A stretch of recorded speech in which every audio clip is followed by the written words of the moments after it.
collecting is your love. I want more. That's not true. He likes me because I'm loud and a brat and he can make me shut up later. Oh, I wish I didn't say that out loud. Oh, the hits just keep on coming. Stream so that I have a good looking head. When you say website, I don't think action figures.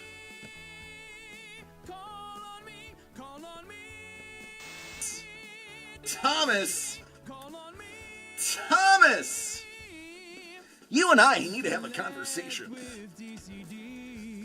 You and I need to have a conversation because on the back is numero uno.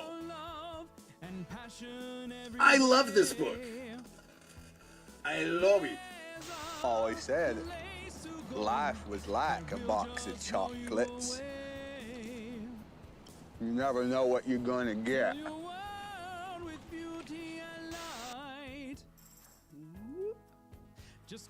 Yeah. Before you get excited, that's a tail. The turtles had tails. Yeah, that's a tail. Thank you for pointing that it is a tail. That's a tail. The original turtles had tails. DCD Collects proudly presents signed, certified, and delivered.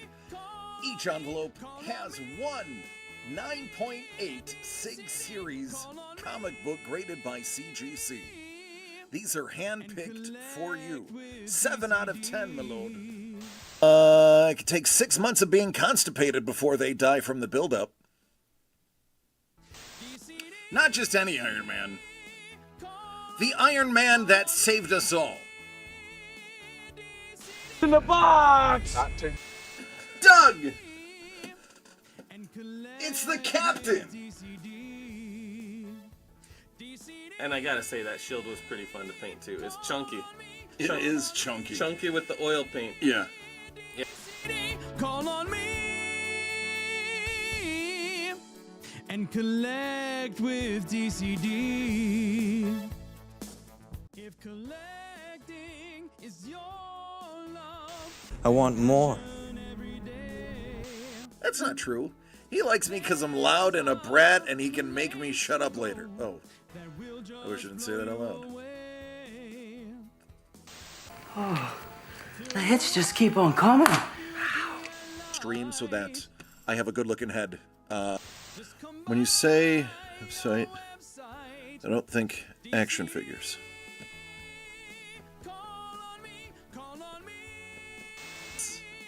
Thomas! Thomas! You and I need to have a conversation. You and I need to have a conversation because on the back is numero uno. I love this book. I love it.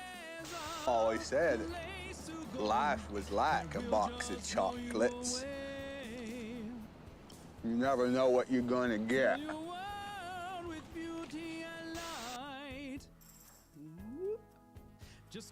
Yeah. Before you get excited, that's a tail. The turtles had tails. Yeah, that's a tail. Thank you for pointing that it is a tail. That's a tail. The original turtles had tails. DCD Collects proudly presents signed, certified, and delivered. Each envelope has one 9.8 Sig Series comic book graded by CGC. These are hand-picked for you. 7 out of 10, my lord. It could take 6 months of being constipated before they die from the buildup. Not just any Iron Man. The Iron Man that saved us all. in the box! Doug! It's the Captain!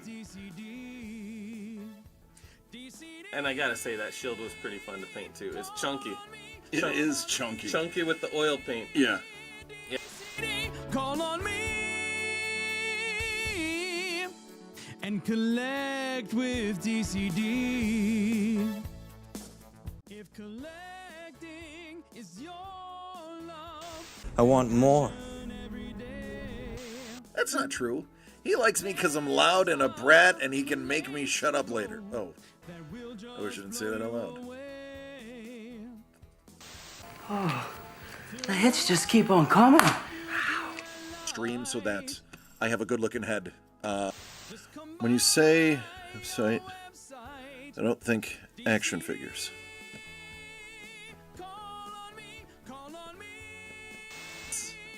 Thomas! Thomas! You and I need to have a conversation. You and I need to have a conversation because on the back is numero uno. I love this book. I love it.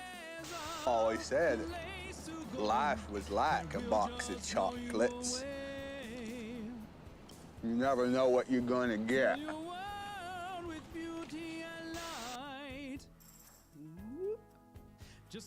Yeah. Before you get excited, that's a tail. The turtles had tails. Yeah, that's it. Hello there. What up, Don? What's up, Hellbolt? Love you, men. I don't know if you can tell. Wait.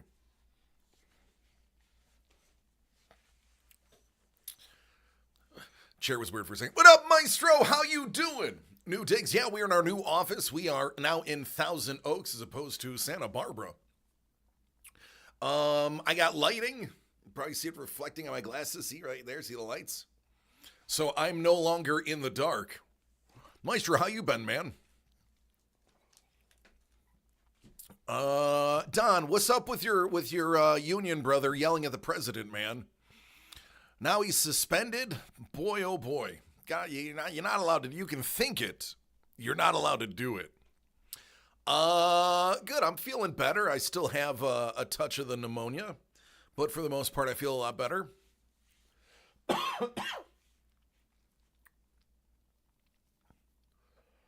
Oh, it has been, so, January is going to be like the last busy month for our family. James graduates from, OT, at the end of the month, so that is one less thing that I have to do after school and before work. Moving forward, which is awesome. That is an easier schedule for Jim, easier schedule for me, and that makes me happy. We have been scouring places in the Woodland Hills, Tarzana area, looking for a new apartment to rent so that we're a little bit closer to where Mel works. And yeah, excited for that. Because there's one thing I love, it's packing up everything I own and moving it. That is joy.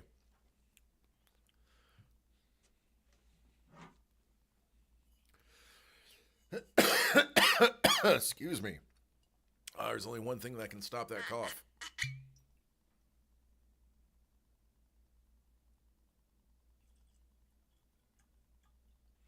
Oh, I'm almost out. Time for a scotch run.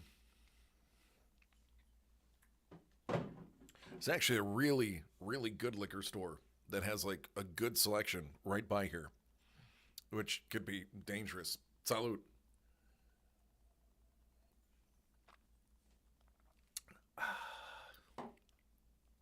I have a box of Kind bars for that extra energy protein boost, so that I can not fall asleep.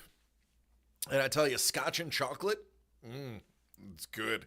It's good. It's good stuff.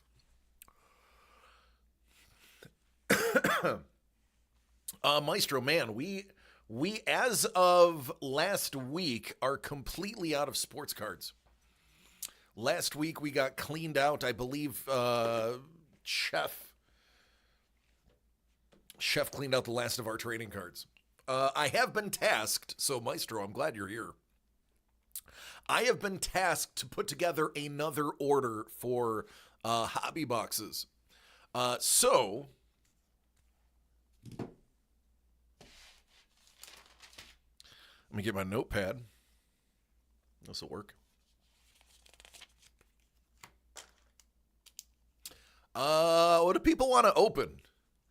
You name it, I buy it, or at least try to buy it.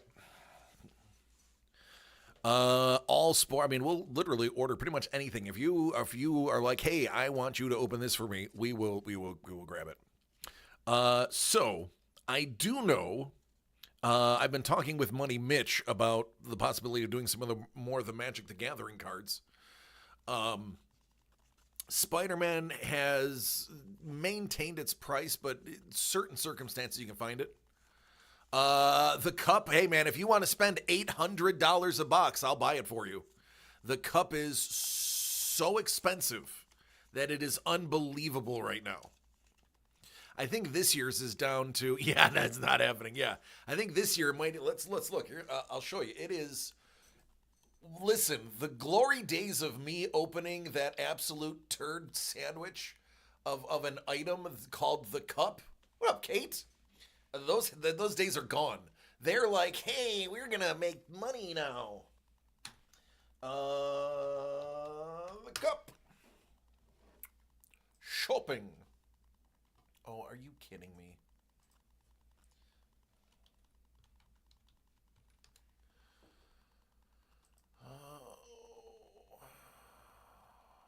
Let's see.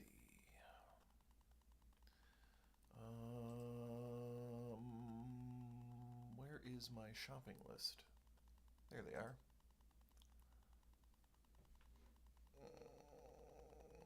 That button.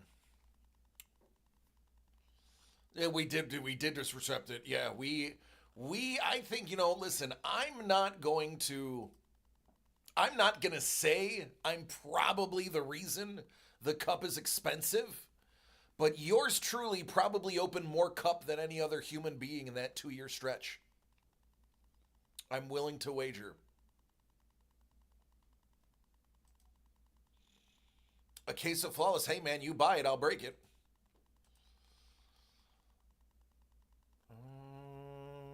Just realize it probably would be under 24.25.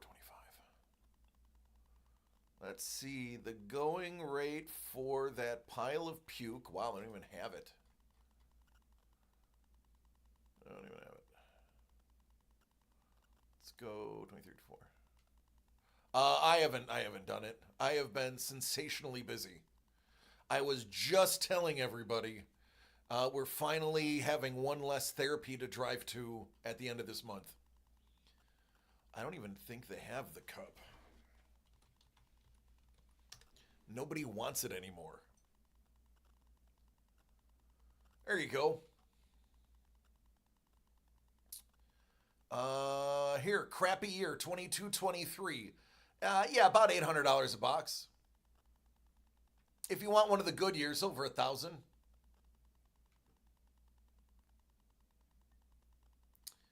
Yep. Long gone are the days we were getting it for like, what was it, 400, 600?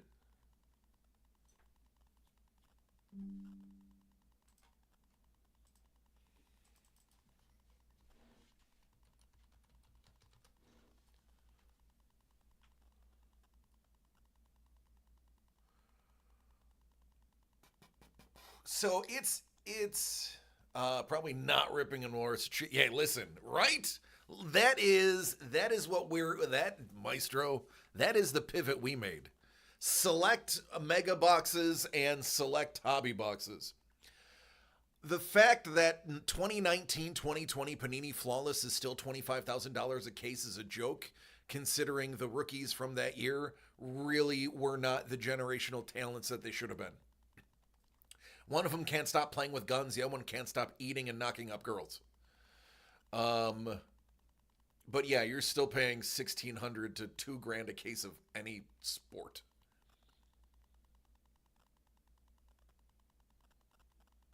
Yucky. Es no bueno. Es no bueno. Oh wait, this is the one I want. Where That one. Hello, Mel. Hello, Jimmy. It is. No, absolutely. So, we are going to be, Maestro, we're going to be doing things. Prue's like, gotta rip the fun stuff. Yeah. Listen, F1 has become expensive too. But yeah, we will be looking at similar stuff that I got last time, like the Metal Universe Marvel. That was unbelievably good for us. We have that's true, Scoops.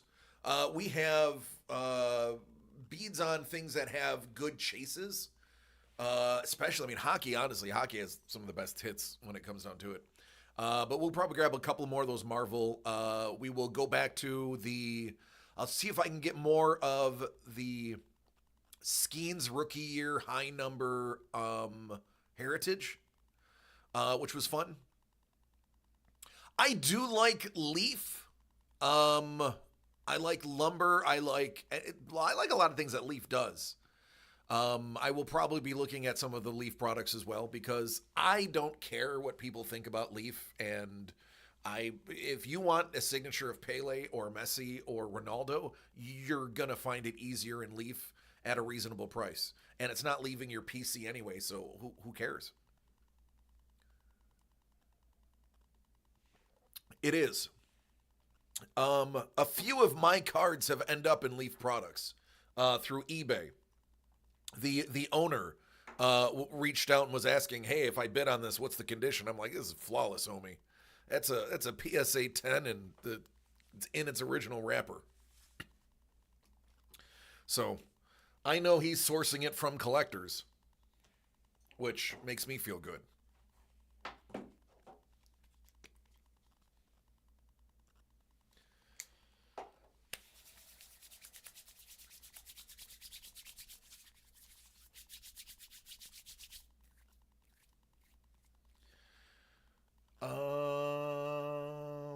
Okay, so everybody's orders have gone out. The only order I have here is Carlos's, because Carlos, I need a Gemini box. I have to run to Santa Barbara later in the week to get our Gemini boxes from there. I'm not sending his without a Gemini box. What up, Scuba? So yeah, we'll be I have tomorrow you will see a Alex Ross 5x5. That's pretty stacked. If you're an Alex Ross fan, guaranteed autos. All right, Maestro, take care, be safe. Thanks, buddy. Appreciate you. Boy, you know, this lighting, I might have to turn down just a little bit. What does one less look like? Yeah, one less ain't too bad.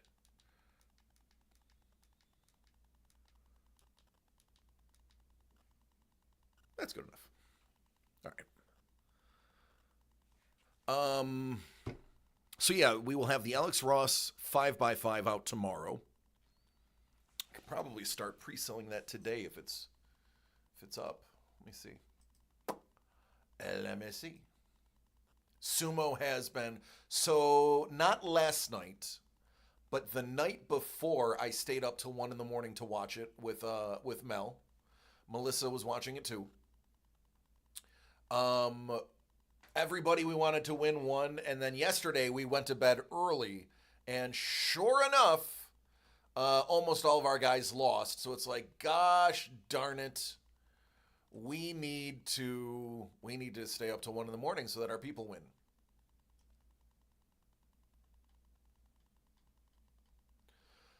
So it's very likely I'll be up until 1 a.m. so that my guys win.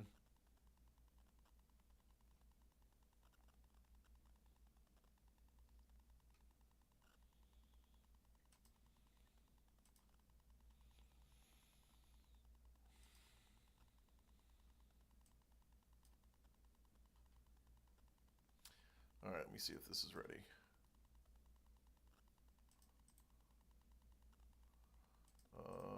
Yeah, let me just do a little. Let's do a little spell checking up in here.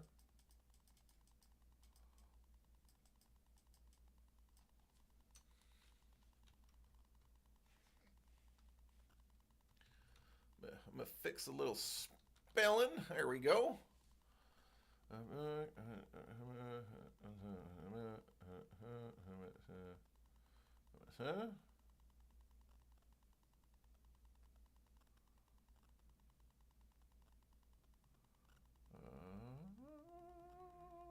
Okay. We'll drop that pre-order now. That is going to go into here.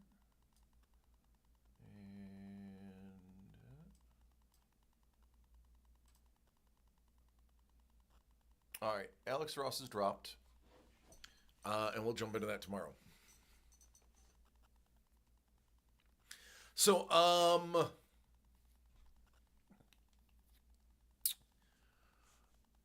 Melissa and I are following Ayanishiki, Onosato, Atome Fuji, and Kotuzakura closely. I have other Rikishi that I watch, keep an eye on, but those are the ones. I mean, obviously Hoshoryu as well, both Yokozunas, both Ozekis. I would love to see Atome Fuji do well too. Now they got the auto. I'm like, oh, I'm his fan now because I have his autograph. I do not have a bead on any more boxes of Sumo. Not that Mrs. the Breaker would want me to buy any more of those boxes. But if I do go to Japan, or if I do find somebody that I know going to Japan, I will be paying them to carry an extra suitcase. I will pay the suitcase fees, and I will buy probably a case of Sumo cards to bring them over. And then I will probably open almost all of them until Mrs. the Breaker stops me and then says, no, we need to recoup your expenses.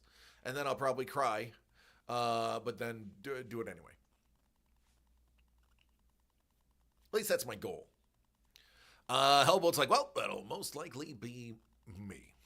Yeah, we got to find out what the rules are. Somebody said if it's in your luggage that you're checking on a plane, it is not subject to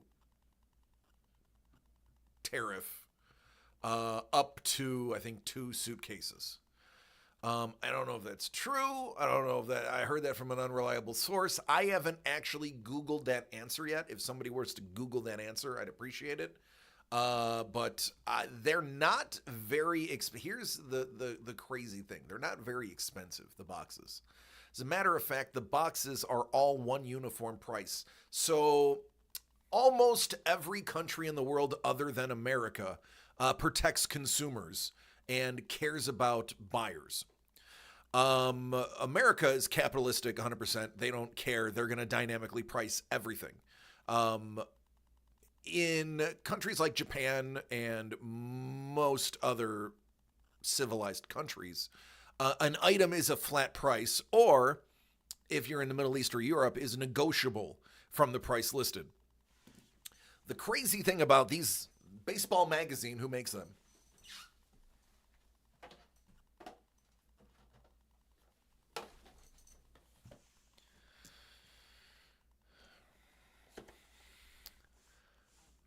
puts the price right on there. It is 8,000 yen per box. 8,000 yen per box. It's about $50. This is from 2023. This is 2025. It is still 8,000 yen. What up, Sapuros?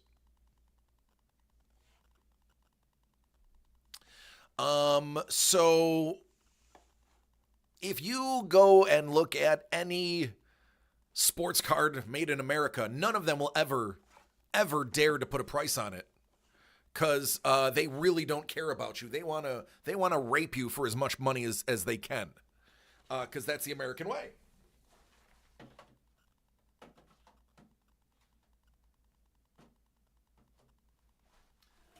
Other countries are fair. So about 9,000 at checkout, still awesome. $60. Those boxes sell for between 120. Well, some places you can find them as low as 100. Very hard to find them for 100. They're typically between 125 and 200 a box in America. And again, that's because of tariff. That is because of time. It's time consuming to get them. It's tough to get them from Japan. If you buy them on eBay, and listen, I can tell you this because I know this for a fact. If you buy one of the boxes that are located in Japan from eBay, the price you pay is not going to be the final price you pay. You will get a notice that there is additional fees, and it is about $100 almost. So buying them from eBay is not even an option. So there's a good reason that they're more expensive here, but they're always going to be $50 in Japan. But you got to figure, let's say somebody flies to Japan, gets 3 cases that they smuggle on the plane, because they're small boxes. You can fit multiple cases. They're not heavy either. They're light cards. They're not like super thick cards with jerseys in them or anything. They're light. So you could probably fit a few cases in a suitcase. You have to think the cost of the extra bag, you have the price of the plane ticket, the price of your time, getting them over here. No matter what, those are going to be $100 to $150. Probably 100 is low end. Probably $150 a box. And reasonably so, because, you recoup your costs of acquiring. Now, granted, if I go to Japan and I'm doing it for vacation, I'm not passing all of my expenses onto you, but I'll pass my extra bag fee onto you. Yeah, it's why when you buy them in person and then leave with them, that is the way to go. If it's somebody that's on vacation, then there's not overhead. Like, well, you're going anyway. Here, I'll pay you $100 and I'll pay for your luggage. That's the homie deal you work out. Then you can sell them for a reasonable price in America. I told Doug, I'll go for 3 days. I'll catch 1 day of sumo and I'll come back. I'll bring a backpack for clothes. I'll just wear 2 outfits, because I don't care. Here, 5 pairs of underwear, 2 jeans, 3 polos, 5 pairs of socks, but then a backpack. My luggage will be just Japanese baseball cards and sumo cards. And Doug's like, yeah, but how many people are going to want to buy sumo cards in America? And I told him, I said, probably more than you think. Most people don't buy them. And if you look at the ones that are coming from Japan, on not the Japanese eBay, because as you know, or may not know, every country has their own eBay site. So when you see things coming from other countries, they're on our site. The American eBay site has every couple of weeks at least 1 box coming from Japan sold through eBay. That's what my friends did, the Monopoly game and the kimonos. I only charged her cost because happy to do it. See, there you go, Hellbolt. That's why everyone loves you. I said, I think if there was a presence in America for those, we would blow through them pretty quickly. If you wear a DCD Collect shirt every day, then write the trip off as a business expense. It's true. It's true. Here's my issue with business expenses, Don. You would have to incur, and I know because my tax person told me this, and I'm going to relay it on to you. If they're wrong, then I need to fire my tax person. My standard deduction of whatever it is, $36,000. If my business expenses are not more than $36,000, then because I'm a sole proprietorship, which means I intermingle my funds with the business funds, there's no point in filing itemized deductions because unless it's going to eclipse the standardized deduction, I'm losing money. That's what I was told. Is it true? I don't know. I just trust the person that we pay money to do our taxes. I don't know if it's true or not. That's what I was told. Hello, Pat. How are you doing?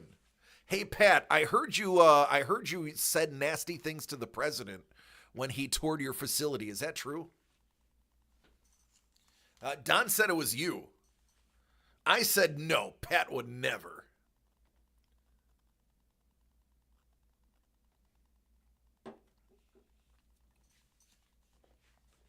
It's so was like, I would. I'm just a big dumb circus bear. I don't know anything about that stuff. Right? He's like, absolutely.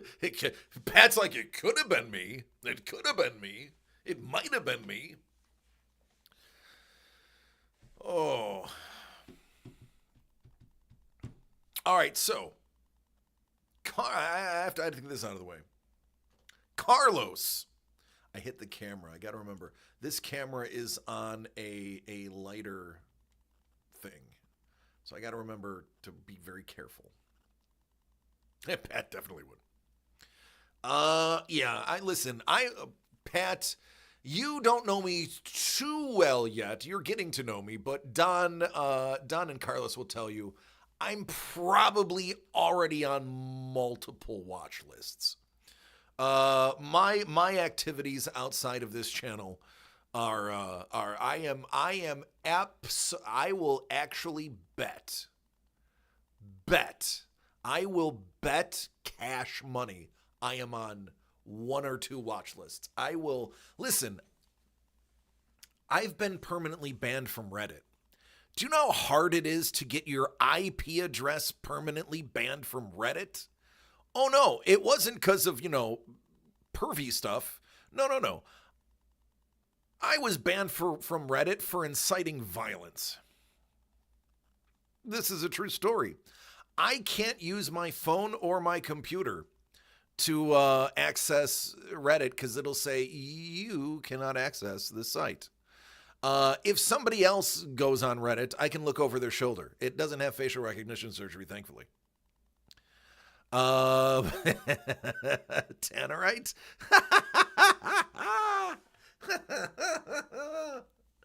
Yeah, there you go. Oh man, yeah, it's 40th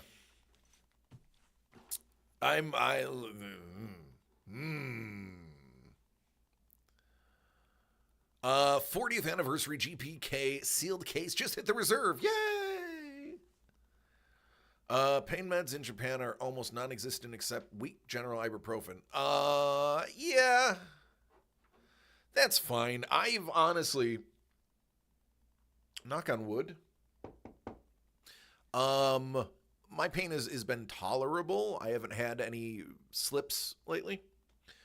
I can get it. I don't know if they even some countries don't even let you have prescriptions. I don't know if Japan's one of them, but there are countries, this is a true story, you can't bring a prescription with you because even in prescription form, certain things are illegal in other countries. So I would never jeopardize my ability to go to the country of Japan. I have a lot of love and respect for the country of Japan. I would not bring any painkillers. I would be on my best behavior. Listen, I'm going to be real. I'm going to be aiming like, hey, listen, anybody want to adopt me? Anybody want to adopt me? I will learn Japanese in like a month. Just adopt me. And I will be there then. I'll be there. It'll be live from Japan. I'll behave, boss.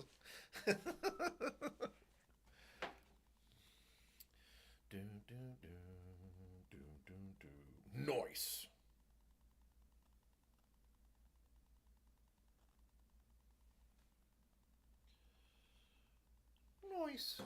Noise. Rent an American. That's right. Yeah. Hey, listen. And here's the thing, like, they should not want you to speak Japanese. That should be the whole, like, thing. Like, first of all, I cannot wait to see the movie that one of my favorite human beings on the planet, Brendan Fraser, is in. I would do that, but I'd be like, listen, I'm not going to, if I'm doing this job, I'm purposely not going to learn Japanese for this job, because if you want the real American experience, this is it. This is it. Ignorant, fat, eats a lot, and rude. That is the American experience. I can give that to you. I will ratchet up the fat part. I'll mukbang the hell out of every single one of our dinner dates if that's what you want, as long as you're paying. but I can play the fat, stupid American. I've answered my phone in Japanese angrily when my boss's boss called me recently. Dear Pat, do you know Japanese? I don't see Pat. I've never met you. For all I know, Pat could be Japanese. Pat could be related to Pat Morita. Especially if you're an English teacher, they don't want you to. Well, there it is. See, there you go. Especially if you're an English teacher, they don't want you to know any Japanese for the first 4 years. Yeah, because they don't want you to taint the way that you teach the language. They want you to give it directly. I am not. So get this. This is crazy. So, took a college and was dating a foreign exchange student. Je parle français. French is all I know. I know some Spanish because my wife. I would love to learn. I don't have the mental capacity to learn languages anymore. I have cognitive issues from many concussions and strokes. So learning a new language is not. But I will. They have the new like Blabberfish earpieces for like $40. Not joking. They're only like $40. That will in real time translate what you hear. And if you want to speak to the other person that doesn't know your language, you can hand them the other earbud, and it will actually two-way communicate in real time through speech. And it is like 99.9% accurate. I saw a video commercial, and all of the reviews, like real actual reviews, people were like, yeah, I thought this was a joke. This is legit. Like, buy it. What's going on, BK? How are you, man? Do you feel any older? You don't look it. If anything, man, I think you're aging in reverse. Babblefish. Thank you. Did I say Babblefish? What did I say? I said something fish. Feel good? You feel it? Oh, okay. What up, Carlos? Let me find...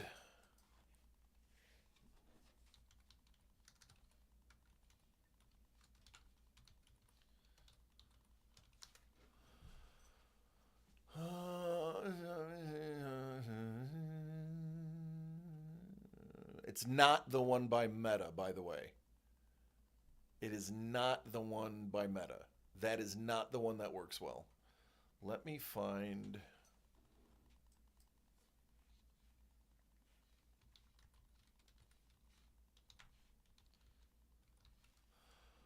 All right, hold on. I'm going to do this a different way. I'm going to do it where I know I can find it. I'm not going to search.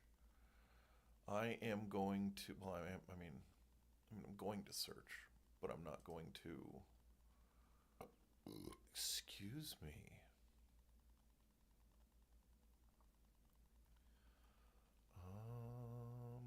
I know it should be.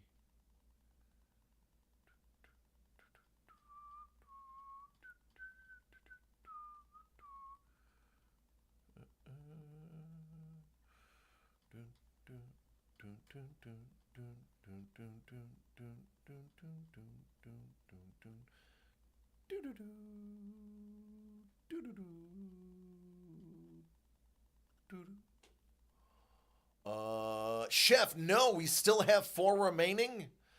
I mean, somebody's gonna open it soon. There's only 4 left, 25% chance.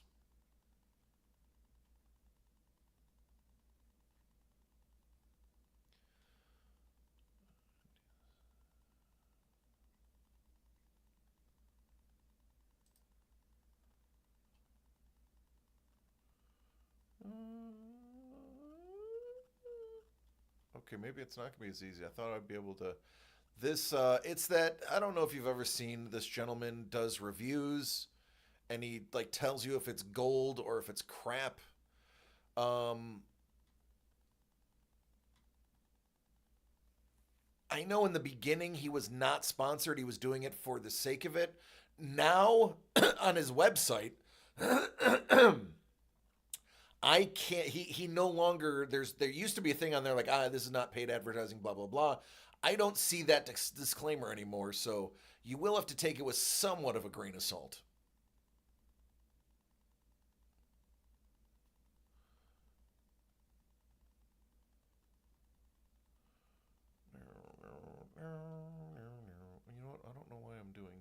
Let's just do this.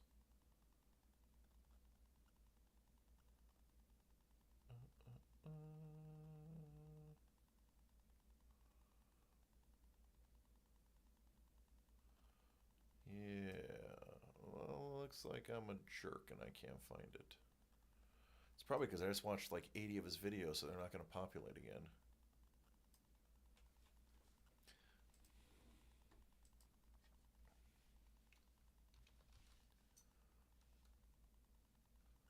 There it is. All right.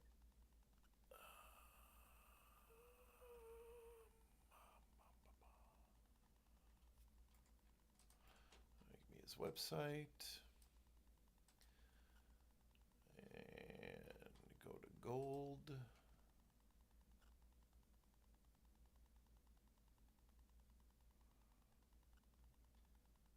There it is. Hey, negro. Call me, bro. No, amigo. ¿Hablas español? Póngate ese oído. ¿Me puedes entender? Yo me llamo Christian. Soy tu amigo. No, I'm not your friend, but I do understand what you're saying. Nice to meet you, Christian. I did it on my desk now. Oh! Earbuds that instantly translate multiple languages in real time. 好了，让我们开始测试。Oh, it's playing English. I can understand.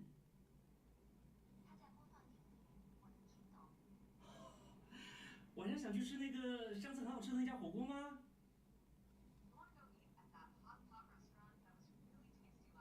Oh, so accurate!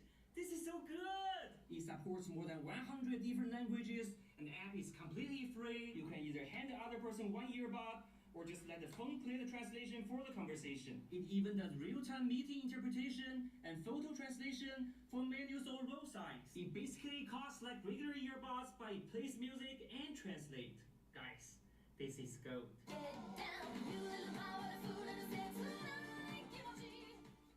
So if you're not following Karyushini, he is great. I'm sure I just butchered his name, but it happens. So all the things that he approves of, all the things that he likes, which is 111 products so far, he will link his video and then he will tell you how to get them.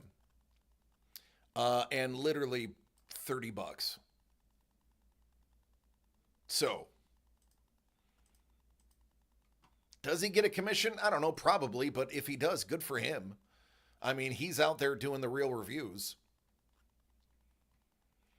And the reason why I trust him is because if it's crap, he will tell you it's crap. He will very willingly tell you something is fake. What the? I did it on my desk now. Oh! A magic gadget that climbs up a falling water spring like anti-gravity. All right, let's now test. What?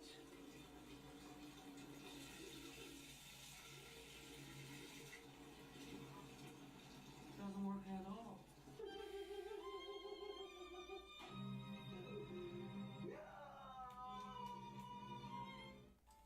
Yeah, he's amazing. He is awesome. Definitely follow him. It's entertaining, even if you don't want to buy anything.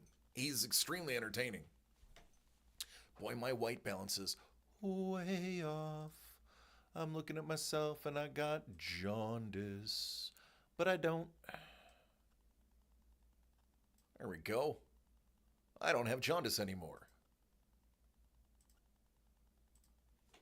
There it is. That's a little more accurate. All right, let me get out of here. Sweet.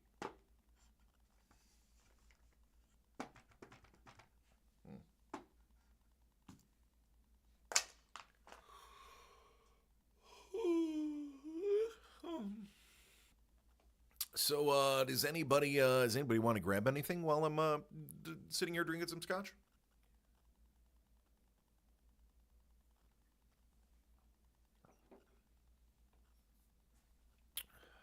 That is still available. Listen, you're not supposed to pick your favorite child. I think that's my favorite child.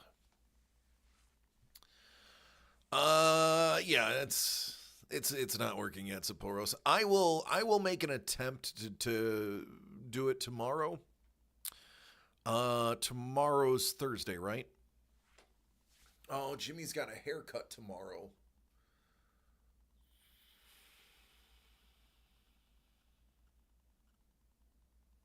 Who is? Oh, Jimmy. Jimmy, I was talking about the art, buddy. It's a saying. Remember how we were talking about sayings in speech? This is one of those sayings. You're clearly my favorite child, James. You are my number of all of my children. You are my number one child. I do not like any of the kids that I have other than you. It's always less places you look. It is true. It is. It is. Except for that's true.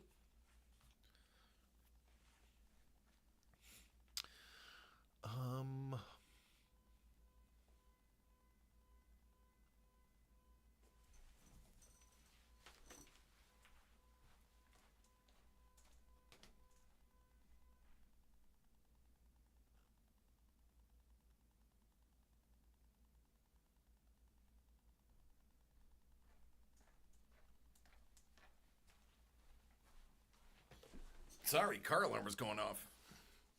But I can see my car from my window.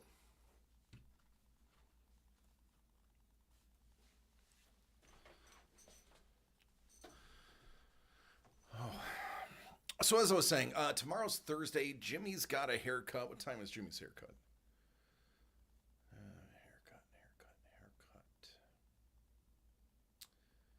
Haircut is at 3:30. We'll be out of there by about 4:15, so I'll get here at about 5. I should have enough time. Should have enough time.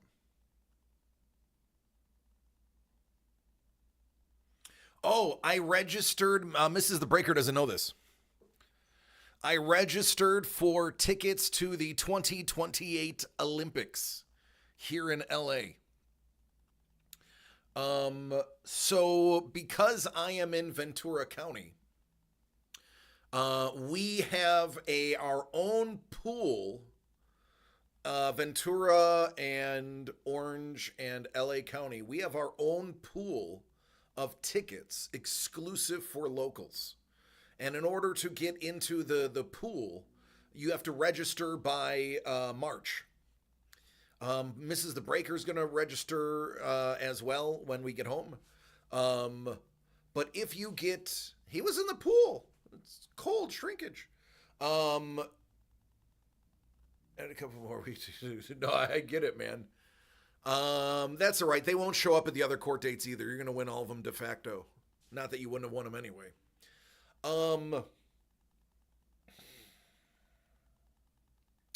If you are selected, you can choose up to 12 events to attend at the face value of the tickets. And I'm fairly certain it's not expensive to... Face value of Olympic tickets is not expensive.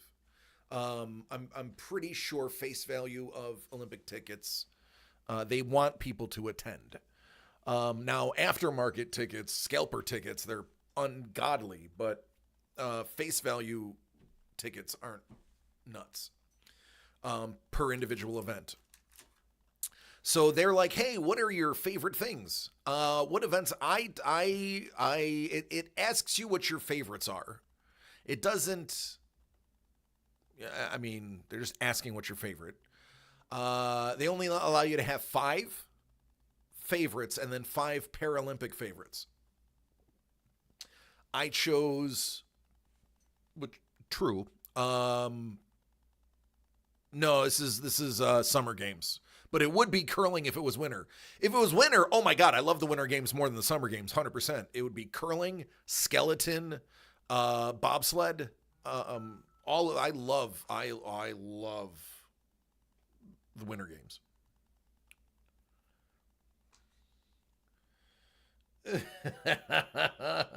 Melissa, it's probably because you are late. Street luge was not an option. I chose skateboarding park, like vert. Diving, swimming, wrestling.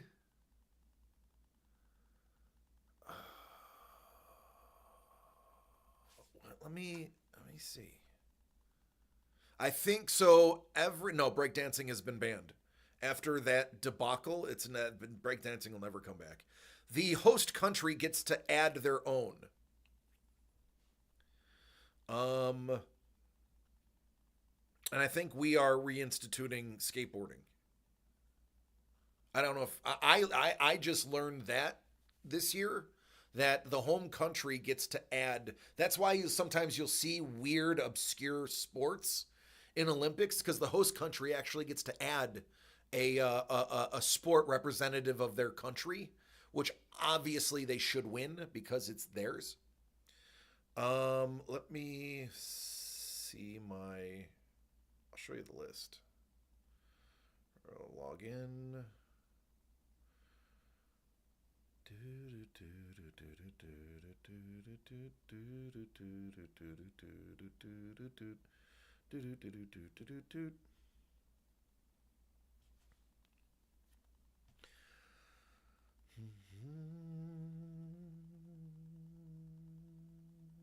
Oh, I lied.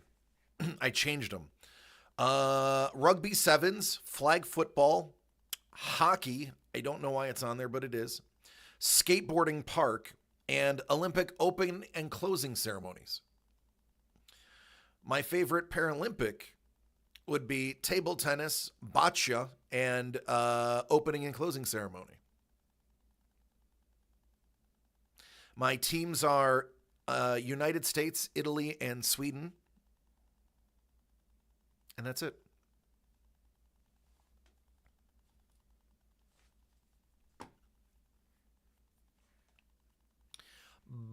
Boccia. Not bocce. Boccia. I'll show you. It's similar to bocce.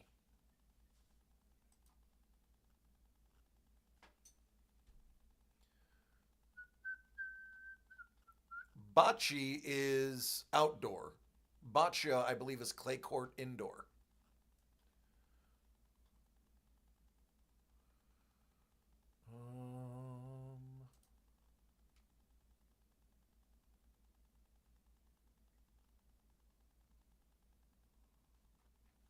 You're going to really make me put the word sport there, you dorks.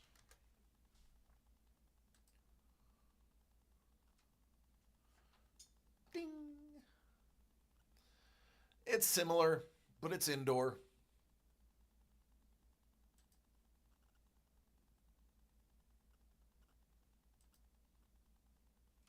And believe me, there's a big difference between indoor and outdoor.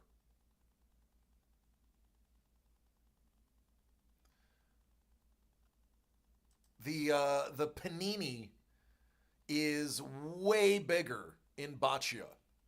It's a larger ball. Bocce's panini is the size of a golf ball. I grew up playing bocce. I am formidable on the bocce court. I actually have a Olympic certified bocce set in storage. Official weight and everything. So the main difference is going to be the size of the ball. And indoor versus outdoor.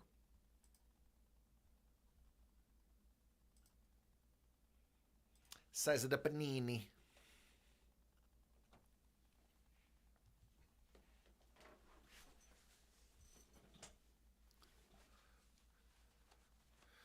When they added the bocce thing at my grandparents' house, the old people living near it would get mad when the kids would play. Well, tell them tough. Listen, they don't have much time left on this earth. The kids do. Let the kids enjoy their time. I mean, if you're old and complaining, you did it wrong. I don't think I ever saw not kids playing it. Yeah, I want to see an 82-year-old person bending over and hurling a, 39.5-ounce ball 30 yards. There's two things that my family grew up playing in Buffalo. Bocce and what is now known as cornhole. I have photos of my grandparents in the 70s with a homemade square wood with a hole. It was a shorter, slightly wider version of the cornhole table. It was way more steep. So you had to basically, you either aced it or you hit it high and dropped it in. There was no sliding it in on our sets. So it's funny when I would play people, because it's muscle memory, when I would play people, it would be just in. I would never hit the bag up the board. It was always just in the hole. And they're like, dude, you're just showing off. I'm like, no, we had just a board in a hole. That's all we had growing up. So we learned to just hit. Almost got me. Not today, Satan.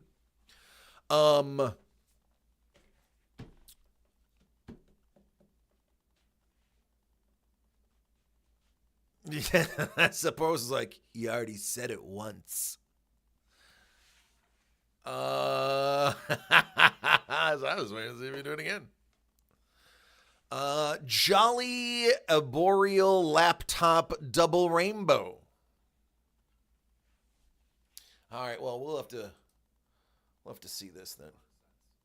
So it's funny when I would play people, because it's muscle memory. When I would play people, it would be just in. I would never hit the bag up the board. It was always just in the hole.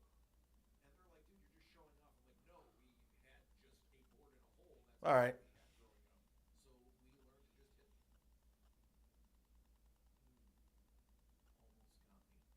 Not today, Satan. All right. I didn't even realize I say it.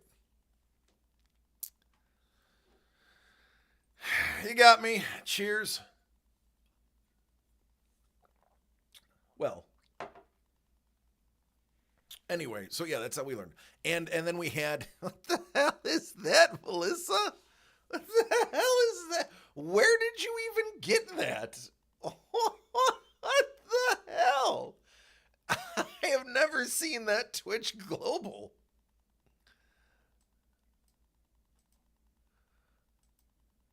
You don't say?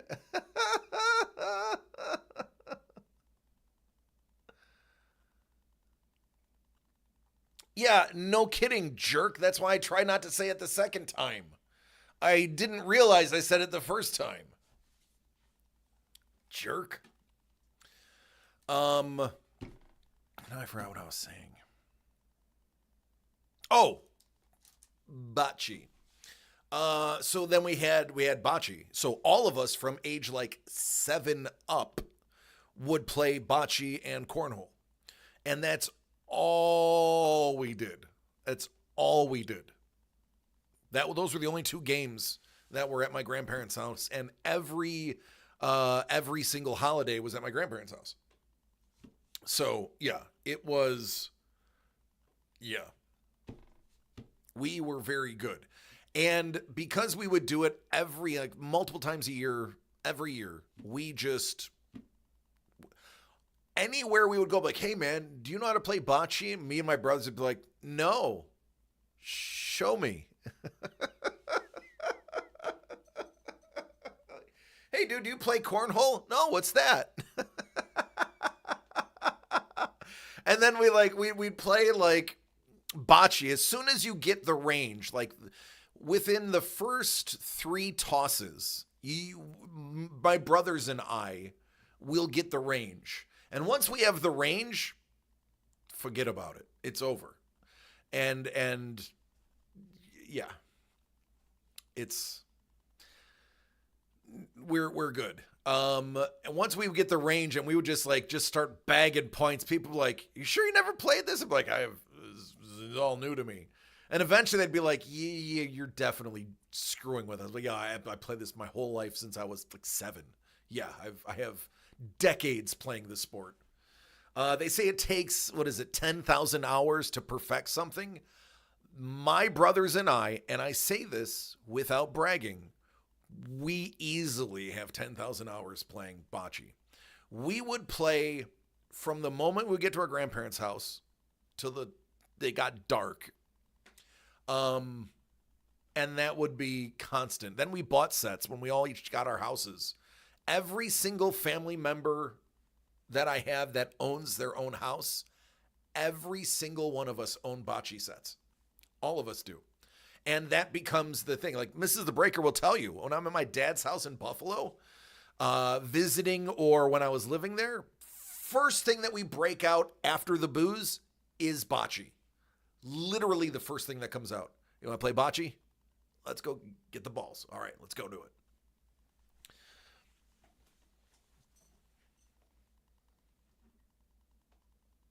Okay.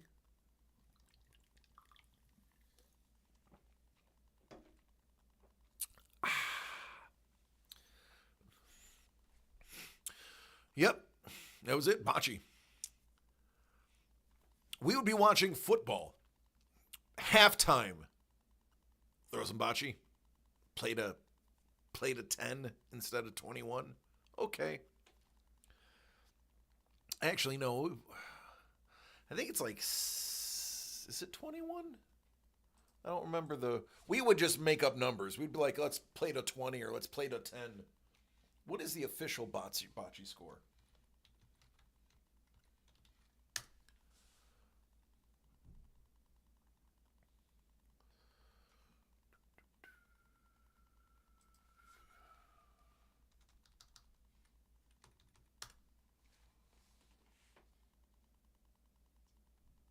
Oh, yeah, that's right. 12 or 15, but you got to win by 2. Yeah. We would play 15. I know for a fact we played 15. Because now I'm thinking about it, it was 15.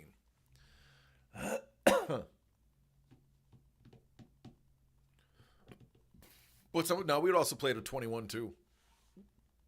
We'd play for 11 for short games. But you got to win by 2, so it would usually go much longer.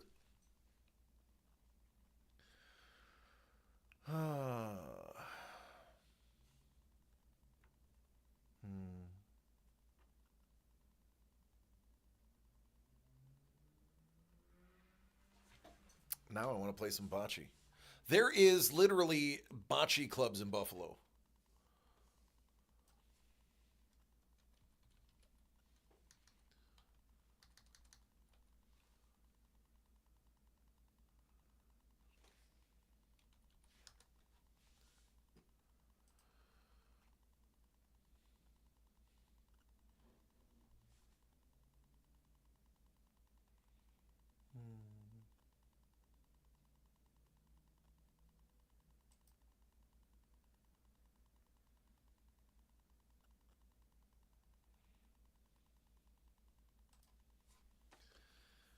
Yeah, memories.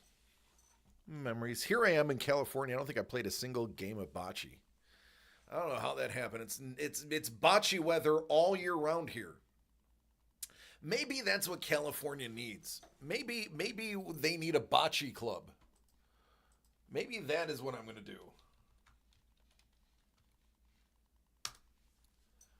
Oh, there's quite a few. South Bay Bocce Club. Bocce Ball Courts, Stonehouse, Leisure Village Recreation Center has it.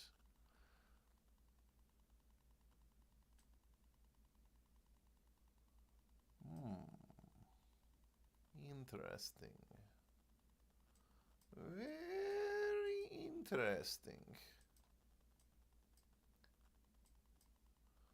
Of course, there's one in Brentwood. Of course there is.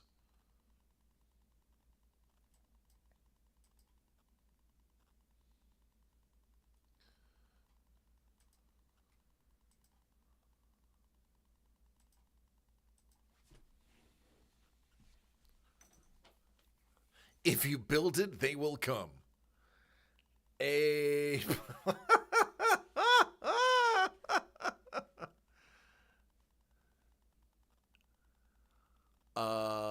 what, Don?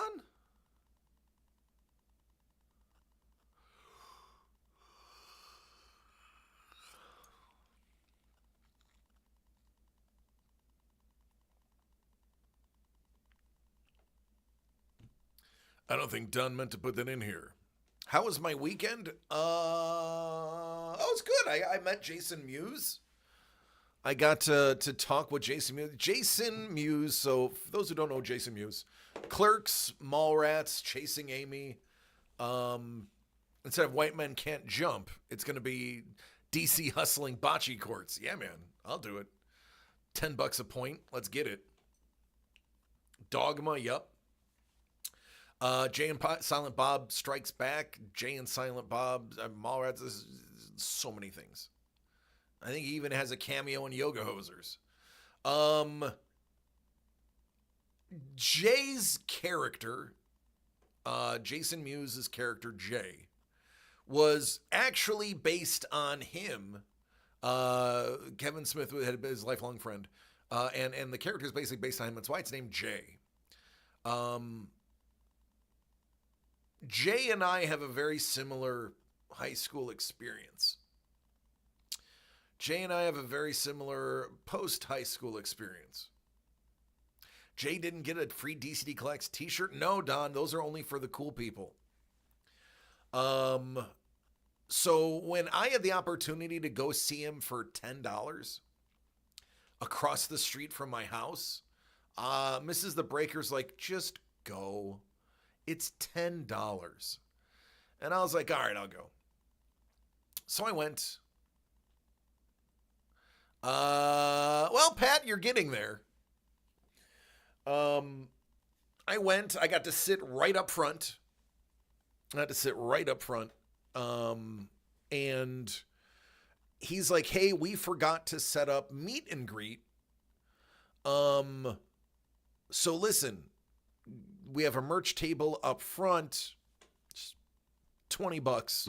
We'll take some pictures. And I was like, wow, for $20, I'm going to go meet one of my like kindred spirits.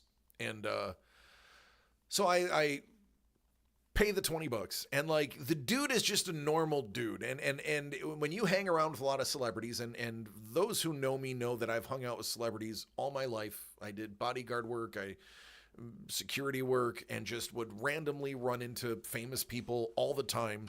Val Kilmer,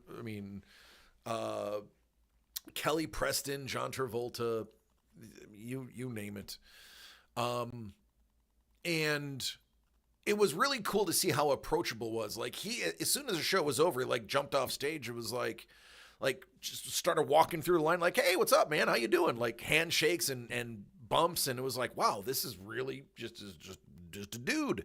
And watching him on stage, it's like watching a friend, like an old friend, telling stories about your childhood. Like it's so laid back. And he's like, hey, do you want to, he was talking, there's only like 10 of us that did the meet and greet. He's like, hey, do you guys want to like hang out on the stage, like take pictures on the stage? And I'm like, do I want to take pictures on the stage? Yeah, I'm going to take pictures on the stage. Yeah, I'm going to take pictures with you on stage. So I like jump up. I was like, hey, buddy, nice to finally meet you. Huge fan. I'm very happy for your success, buddy. He like shakes my hand, gives me a little bro hug. He's like, oh man, thanks. I really appreciate you supporting me. I was like, oh dude, you're amazing. I was like, you and I, very similar childhood, man. And I like, do a quick picture and I put it down. He goes, oh no. He's like, dude, come on, man. Let's take some photos. Let's take a few of them. And I was like, oh, okay. He's like, all right. And let me pull him up. I didn't post a lot of them because I look fat and I look, I hate them because I hate the way I look. So I didn't post them. But I'll show you all of them because he started like getting goofy.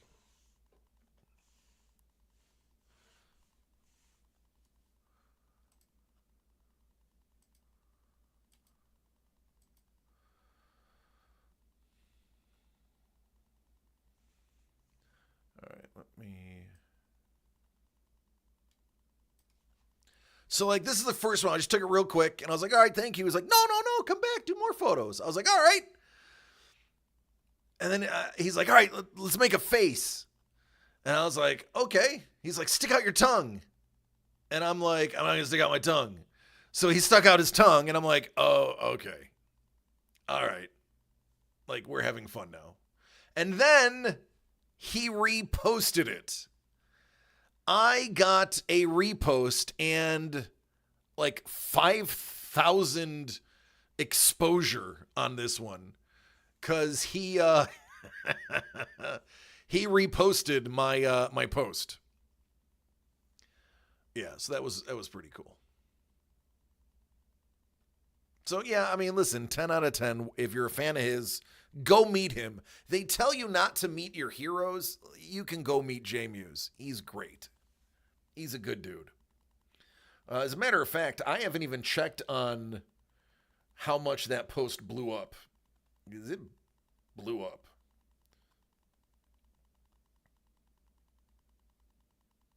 Yeah, 91%, 2,680 non-followers viewed that post. And that is before it was shared. And not only that, it was saved. Somebody saved it as one of their saved posts. So I was like, wow, this is crazy. Like, randos are saving it.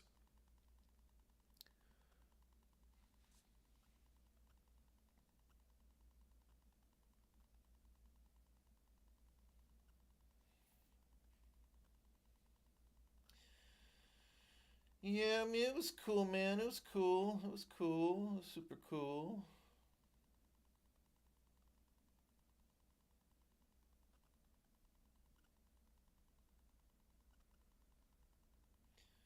Dun, dun, dun. Dun, dun, dun. Dun, dun, dun. Dun, dun. So if you go to Jay's page, you'll actually find me right there. Hey, there I am.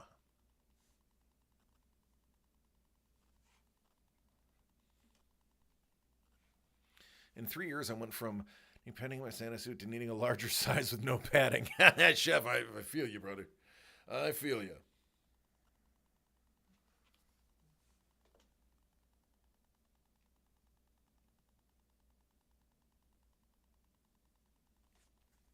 So that was cool. Thanks, Sapouros. I think you baited me into that answer. I think you already knew. But yeah, that was it. It was awesome. It was a good time. I mean, it's a 2-item minimum. When they don't care if it's drinks or food. He's like, I would never. I ended up spending about $40 in food and drink because I was there for 3 hours. So, I mean, altogether it was like $70, but I got an entire day out of it and a meet and greet and a show and French fries and 2 drinks. What up, Kyle? How you doing? 3X? I'll put you on the list, Kyle. Pat, what size are you?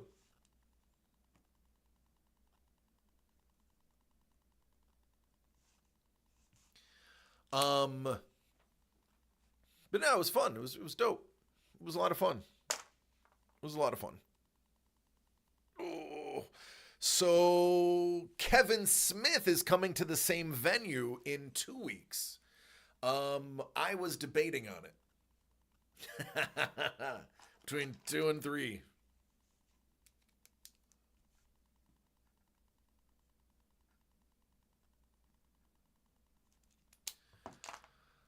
He's going to be full price. He's probably going to be like $40-50 to go see him. I would like to. I have their autographs. I think I have a autograph script. I think I have Dogma, either Dogma or Chasing Amy.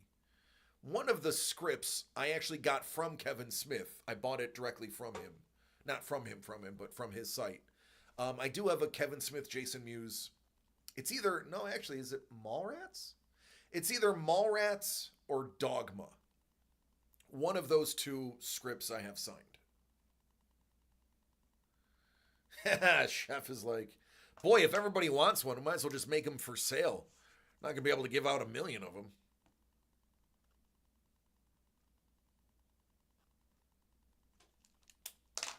Tell Doug, hey, Doug, sell them for cost. Just recoup. Give them everyone a shirt. I would love to see Kevin Smith. I'm sure his meet and greet is a lot more expensive. Kevin Smith, what I like about him is everyone said you can't do it, and he did it. You can't make a movie? Oh, yes, I can. And I'm going to make 9 more after that. I have seen every movie he's ever made except for Tusk. I just simply had no ambition to see the movie Tusk.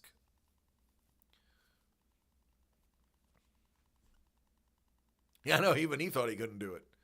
I think he said he did it on, what, $12,000 of credit card debt at the convenience store he was working at. It's an awesome story.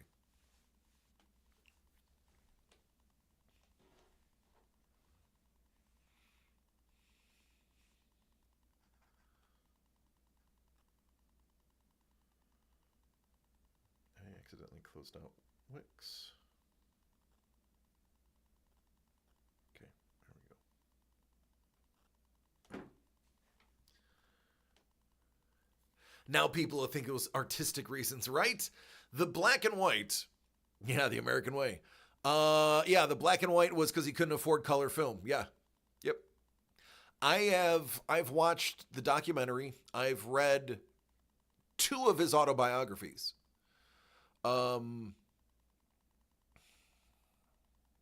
I consume a lot of View Askew content. Again, I was a mixture of Jay and Randall. Most people said, so in my youth, I looked a lot like Randall, but I had the very same acerbic, sarcasm, the manner of speaking that Randall had was me. Suppose like I've been compared to Randall before. The Askew-averse, yeah. I am a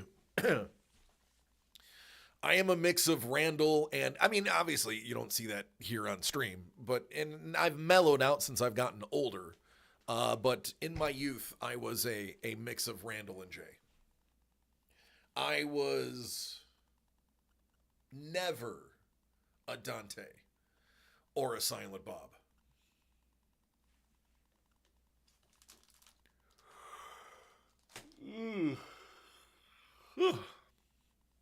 All right, folks.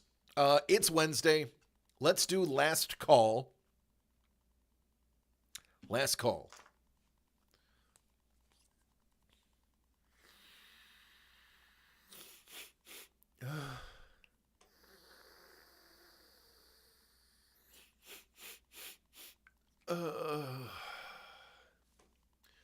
Boom Boom.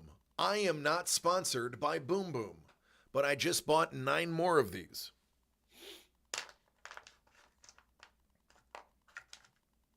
I need more followers so I can start getting sponsored for the things that I like. I would want a sponsorship from Icelandic Water. I would want a sponsorship from Boom Boom, and I would want a sponsorship from a Scotch company. I mean, I already own my own microphone and everything, so I don't need a microphone company to sponsor me because you only need one mic.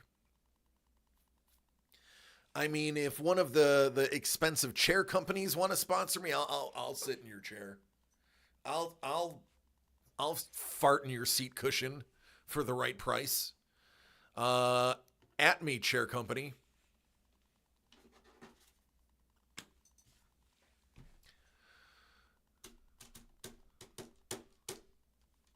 Oh, we created a whatnot page. It's not open yet. There's nothing on it.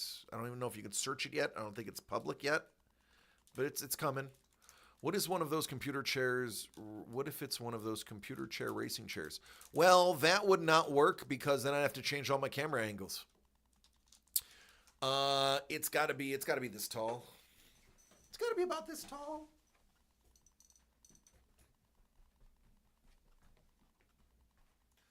Oh, look at my belly. I ate a baby.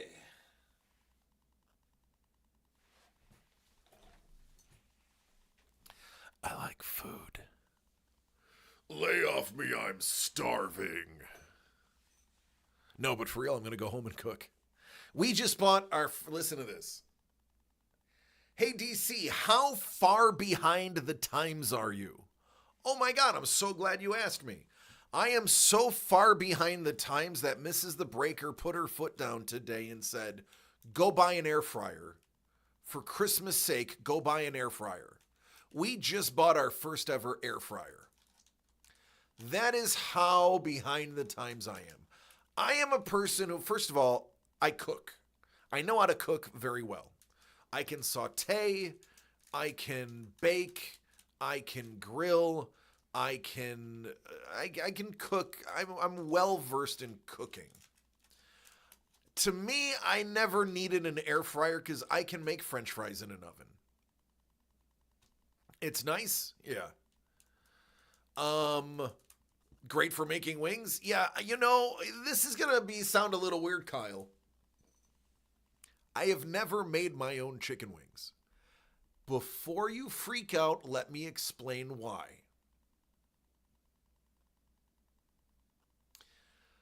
When I lived in Buffalo, my father, who is basically, could have been a chef if he wanted to be,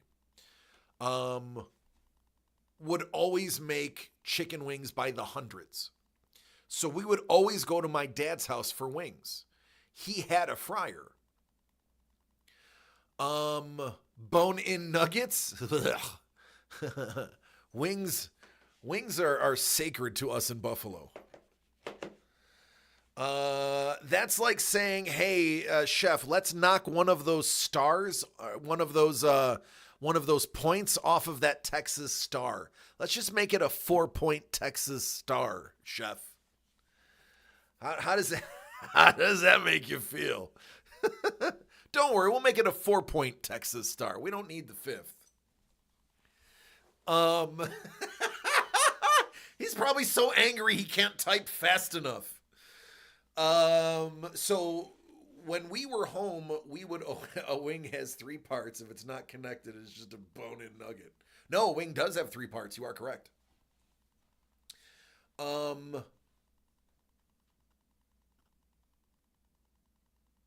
I am a flats guy. I'll eat anything.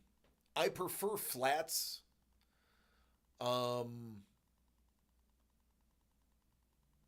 I like the meat of a flat better. I like that the drumsticks are better on my mustache. Flats are a little rougher on the stash. But I prefer the meat of a flat. I prefer the eating ability of a drum. So, first of all, I grew up in Buffalo, so wings are everywhere. Every place sells wings. Every place sells wings. If they sell dinner or lunch, they sell wings. So typically, if you want wings, you don't make your own wings when you live in Buffalo, because every place you go to has wings, and one of the best wing places on the planet is within 20 minutes from your house. whether it's Wingnuts, which I've never been to, Anchor Bar, which is for the tourists, Bar Bill, which is the real, or Lenova,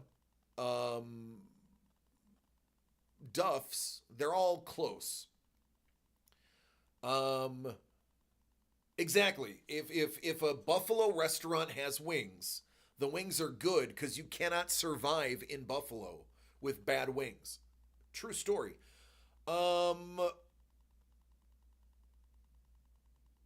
Pizza Hut opened up one of their like wing, I don't know if it was Wingstop or whatever Pizza Hut's version of like the wing thing is. It went under. What's up, Mia Pet? How are you doing? Mia Pet's like, hey, I come into this mid-convo, and here I am thinking about comic book flats. Yeah, I'm just munching on comic books here. I don't even have a comic book in reach. Just gnawing on an AC-15. AF-15, excuse me, AF-15, chewing on an AC-1. I like comic flats and wings, right? Hey, then this is your spot. Mia Pet, I'm DC. This is DCD Collects. We're just a couple of guys that love collecting, and when we find really great deals, we pass it on. In addition to that, we also work with artists and sell original art. You can find it at dcdcollects.com. It is this address in the far side of this.com.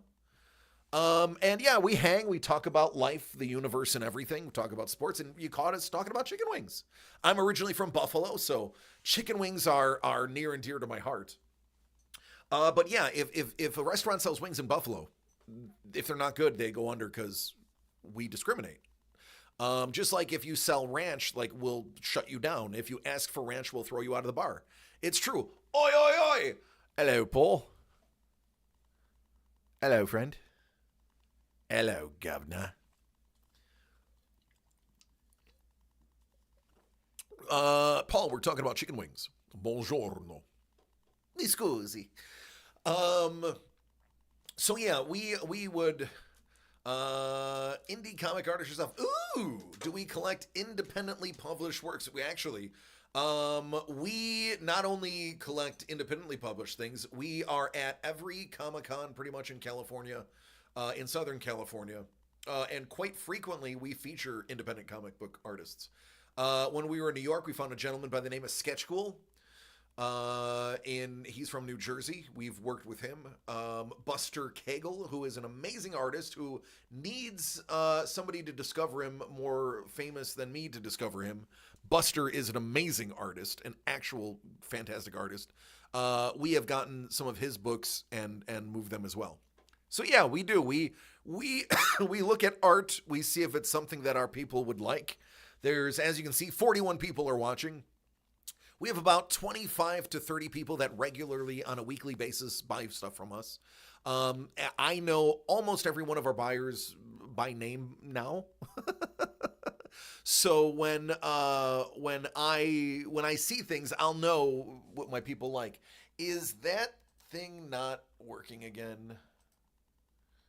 Really? Let me see. Come here, cat. Are you not working? This. Give me this. Give me. Really? No? We're having technical difficulties.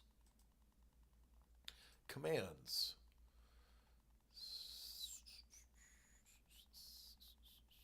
See, yeah, it shows all of our commands say they're blank now.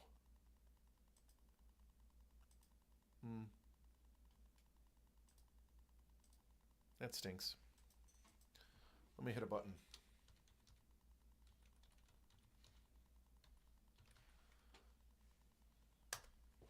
There it is. Hiatus, 3 kids under 5. Yeah, that'll do it. Nice. That's awesome. Yeah. Brubaker. I know Brubaker. Well, I don't know him, but I know his work. Oh, it's really funny. So speaking of famous artists too, yo, y'all know Brian Haberlin, right? Brian Haberlin, very accomplished artist, also worked on Spawn, does a lot of watercolor and traditional painting too. So I am in line for my meet and greet with Jay Muse, and this girl, this really cool chick, is like literally like bopping her head to the music, and she's in front of me in line, and she turns, she's like, "Oh, did you enjoy the show?" I was like, "Yeah, it was really cool." She's like, "Oh, I love it, blah blah blah." She's like, "I'm 70 years old. I try to see every show I can," and I'm like, "Oh, that's awesome. You look great for 70." And we start talking about art, and she's like, "Oh, you might know my brother. My brother is Brian Haberlin." I'm like, "Brian Haberlin of Spawn fame and amazing watercolor?" She's like, "Yeah, you do know my brother." I was like, "Yeah, what's your name?" She's like, "My name is Laura." I was like, "Laura, I am going to see him in March. I'm going to be at WonderCon. I am going to say, I just met your older sister, and she says you need to be nice to me." And she's like, "He will love that. He won't listen to you, but he'll love that." So I am actually itching now, but hey, excuse me, Brian, I know Laura. And she said, "You need to give me a deal." And I'll see what he says, but it'd be funny. She lives like up the road from me. She's the place that we're going to be moving to, the area that we're going to be moving to, she's literally like 10 minutes from my house. And if I would have thought about it, I'd be like, "Listen, if you want to go to comedy shows and art shows, give me your number. We can hang out. It'd be cool." Right, Paul? I know. I'm all out. I got to re-up. But yeah, so now I have an in with Brian Haberlin, and I would love to own some. Doug's got some of Brian's stuff. I need to get a Haberlin. So yeah, I got to, she's also a painter. She has her master's in visual arts as well. It was really cool. Like, just a very serendipitous, like, show to, I'm glad Mrs. The Breaker made me do it, because it just turned out being aces all around. But wings, I'm remembering, back to the wings. So while people do make wings at home in Buffalo, we typically, it's not as frequent as you'd think. You can go to anywhere and get wings. And back in the day, wings, I'm not exaggerating, you could get 10-cent wings, 20-cent wings. We would complain when it was 50-cent wings. So it used to be dirt cheap to get wings in Buffalo. The Tyson chicken separating plant is in Buffalo. So we would get the biggest jumbo wings in the world, literally. It was an unspoken rule. When Tyson would separate their chickens, all of the wings that were large stayed in Buffalo.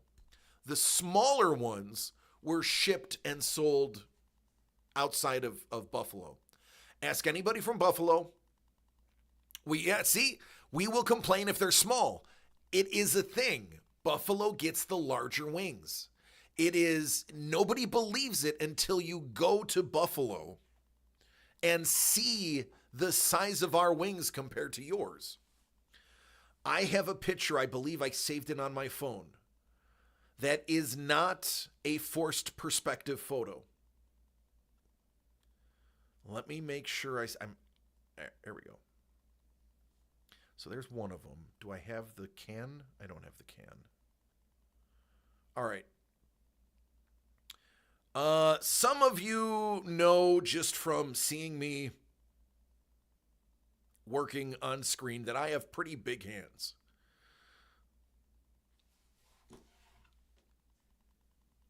I got decent sized hands. I have very strong laboring hands. Like, I would be measured in, like, they would be small for football at 9 inches. But I have, for an average dude, I got a pretty big hand.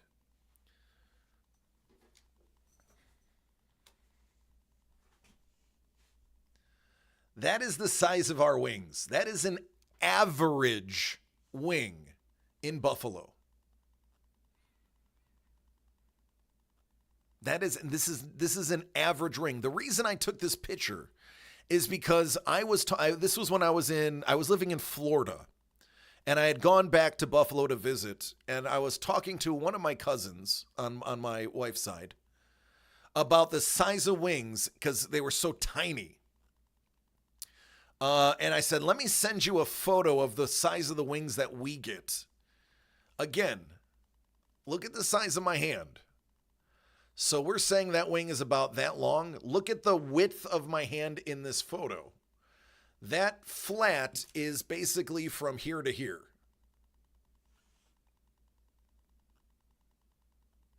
So, let's take that.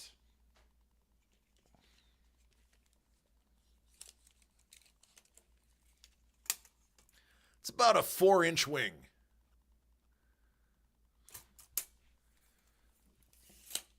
By about 2.5 inches wide. I mean, that's enough to make Paul blush.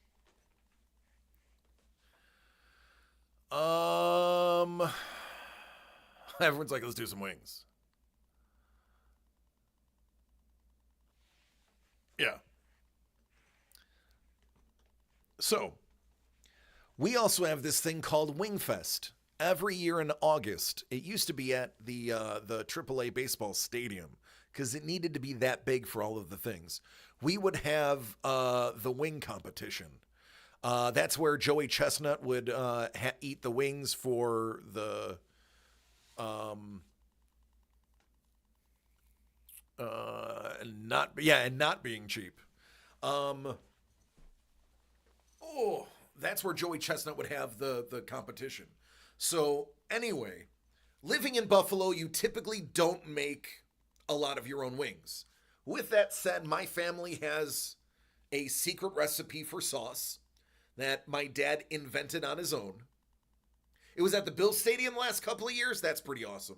I haven't lived in New York in 3 years, so it's been a while. So yeah, you don't typically make your own wings. I mean, it happens. We have almost every house in Buffalo has a fryer.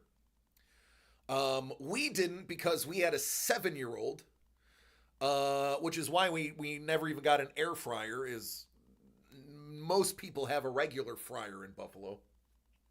Most people that cook on their own. Yeah, super cool. The wings outside on the field.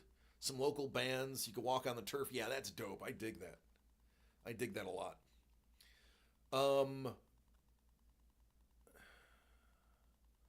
So I've never made my own wings.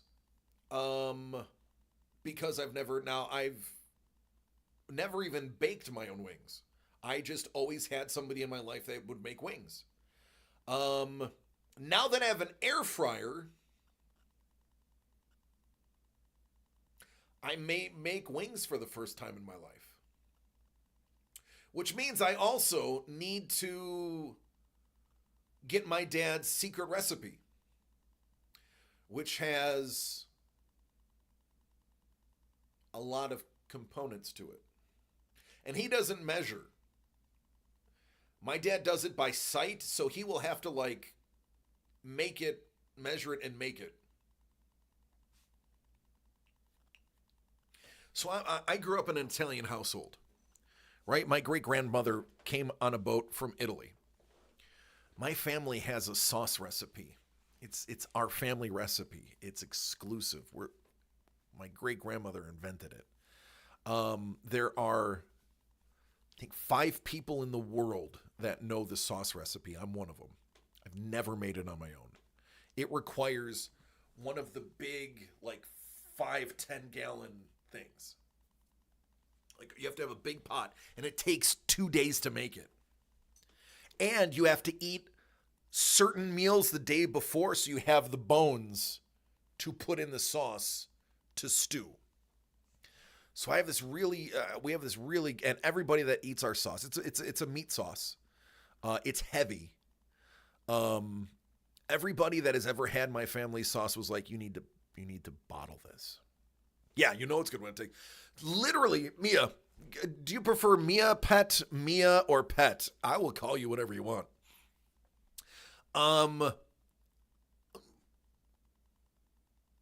So you eat one of them's pork, or beef something. Mia? Okay. I'll call you Mia just because it's quick. And when you're on the mic, you got to say things fast. Need the phrasing redeemed? Yeah, listen, I need all of this stuff working again, but I'm just too busy to fix it.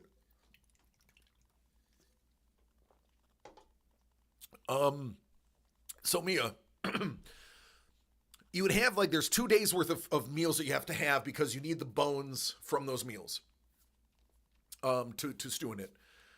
It is, I can tell you some of the components because nobody will ever be able to make it. But it is like tomato paste, oil, bay leaves, garlic, and it has to be roasted garlic. You roast your own garlic.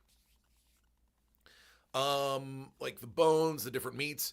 So you put it on the lowest possible setting, and if you have a gas stove, you have to put a diffuser on underneath it. If you have an electric, you can just put it directly onto the hot top. And you put it on the lowest setting. Sorry, Carlos. You put it on the lowest setting. And it sits there, I'm not exaggerating, for like 20 hours. And every couple of hours, you stir and you make sure you scrape the bottom so nothing burns. If you don't scrape the bottom, you'll destroy the whole thing. It's expensive to make, but it makes like 5 gallons. So like you have sauce, you can freeze it. It's freezable. You have sauce for 6 months.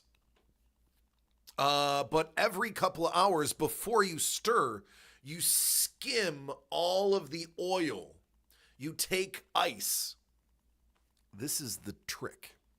You take a big piece of ice. Usually we'll get a quart bag of water, and then you kind of like shape it. What up, Money Mitch?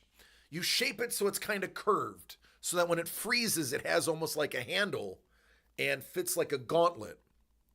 And then what you do is you lift up you take the lid off, and then you dip the ice, and it will, the oil will stick to the ice.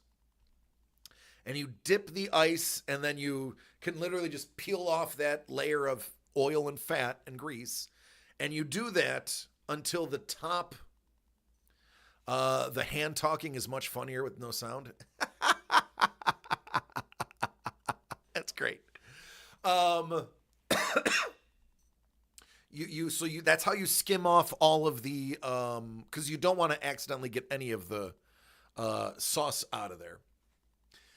And then you stir, and then you repeat that. Like literally, my dad would set an alarm at night. Like every 4 hours, he would wake up and do this process. And then obviously right before the end, you pull all the bay leaves out.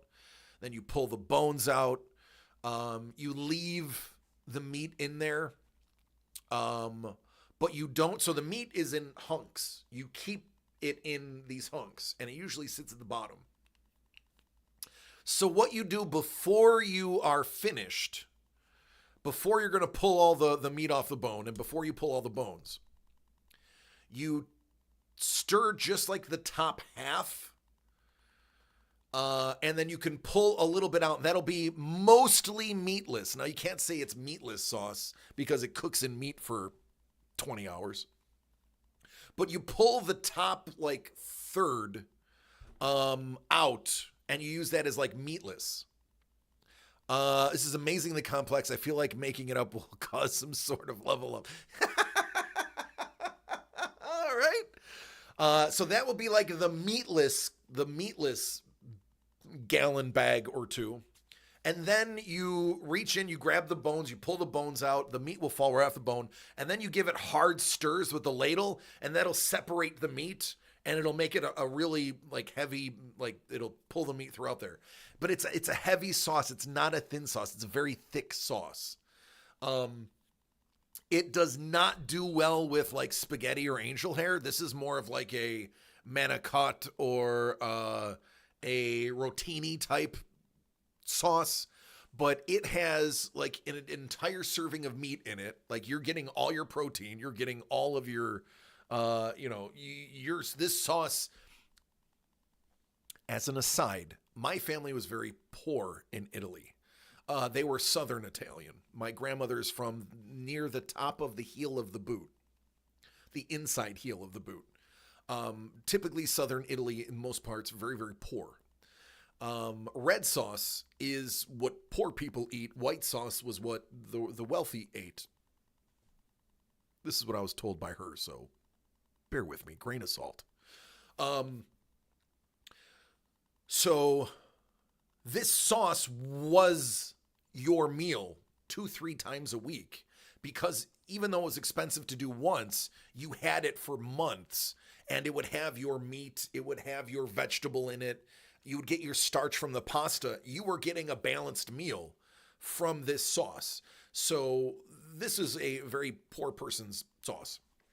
Is that what my grandma was doing when she hit us with the ladle, giving us a hard stir? That's right. That's true. Professional tip: once it gets to the simmer, move the pot to have one side hot and the other side a little cooler. Use convection to help stir and move the fat to the front. I like that idea. Yeah. I will pass that along to my dad. So that is all the protein. Like that is how they would feed the kids. Now, every Italian families tend to be pretty big. My great grandmother had 5 kids. My father had 5 kids. That was a very Italian thing, is to have big families, especially like traditional Italian families. They're big. Most of my cousins, it's at least 3 kids. Very few are less than that. I only have one. That's the only one I'm ever going to have. He's perfect. Why mess with perfection? But that was how you would feed those big families. Is the sauce was the source of a lot of your nutrients and protein and everything.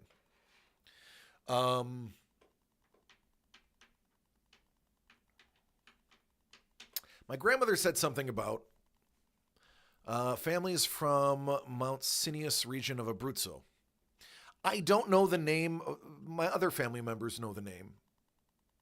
Mountainous. Okay. I thought you were giving me some special, like, this is from the Montepulciano region of Italy. Other members of my family know the small town my great-grandmother was born in. I just know it's the top of the inside of the heel of the boot. But what she used to tell us is red sauce was Southern because it's what the poor people ate, because the people up north could afford the cows and the goats to make white sauce. But the Southerners couldn't afford the cows and the goats, so theirs was plant-based, because you'd grow your own tomatoes. Whereas the North could afford to buy the ribeyes are good on the air fryer. Duly noted. The Northerners were rich. The Romans were rich. They could afford the cattle to produce milk to make the white sauce. I don't know if that's true. That's what my great-grandmother Livia Forelli said.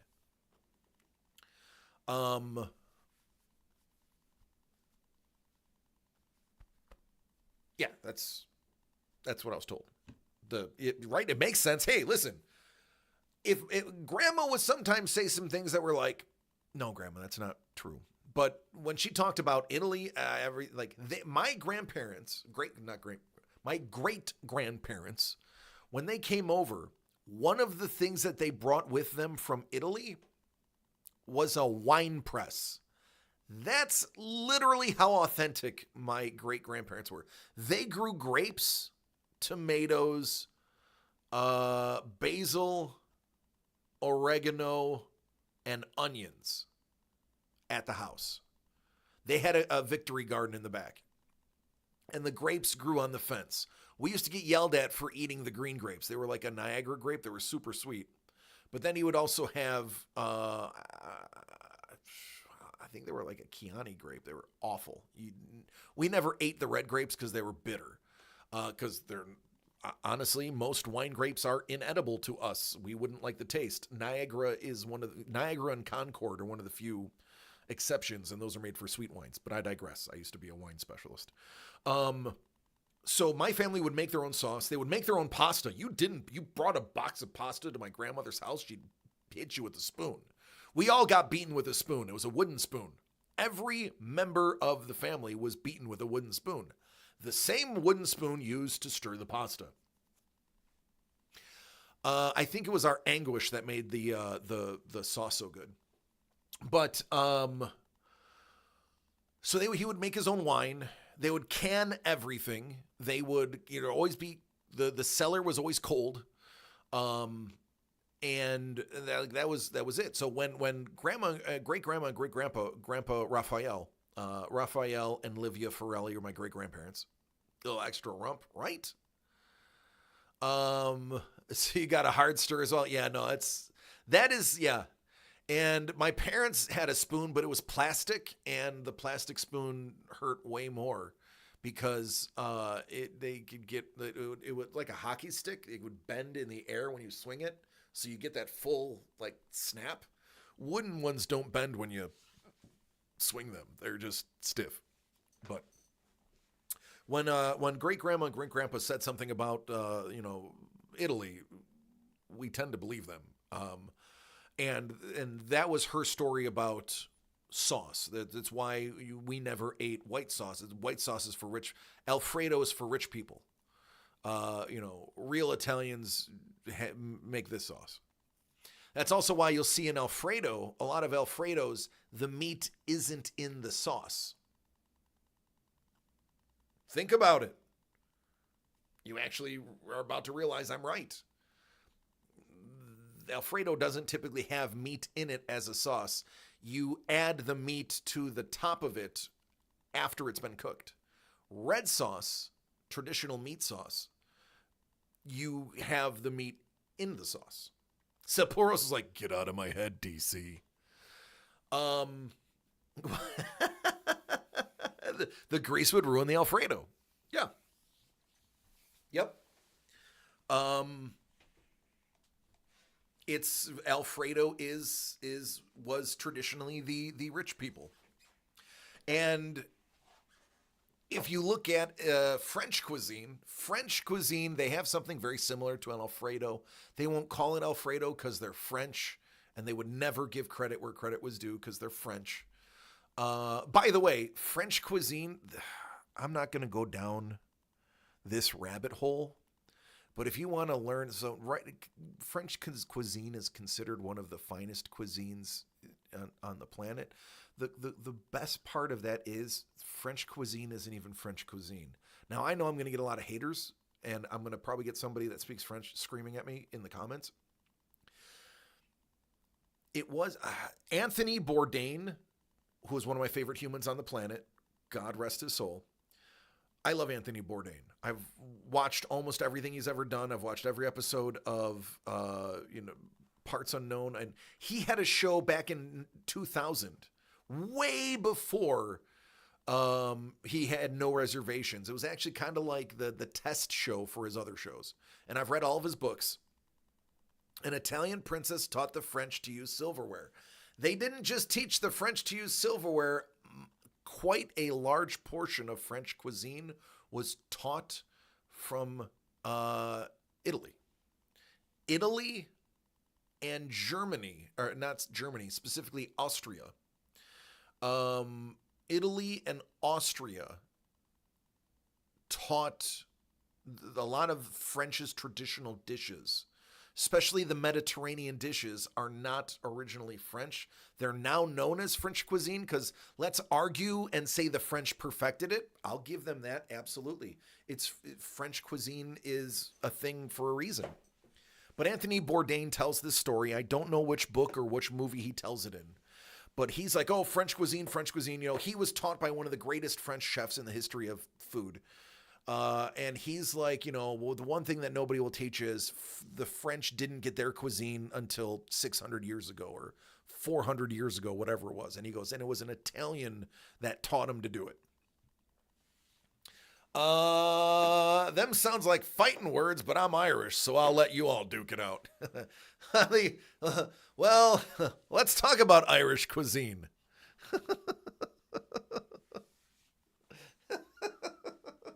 Throw it in a pot and stew it.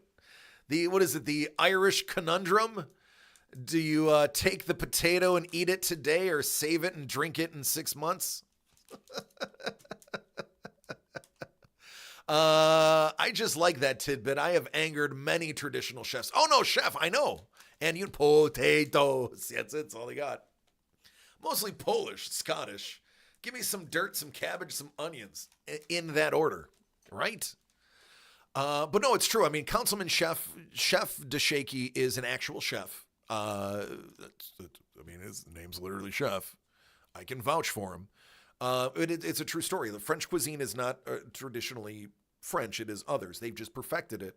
And they blended a lot of different regional dishes and made them their own. Credit where credit's due. But Bourdain breaks it down and says, listen, I should be the most pretentious prick on the planet, and I used to be, but now I realize food is just food. And it doesn't matter where it's come, it's how you make it. And that's what a lot of his shows said. And that's kind of why he got jaded toward the end of it before he committed suicide, was he was just like, it's derivative and redundant to a degree.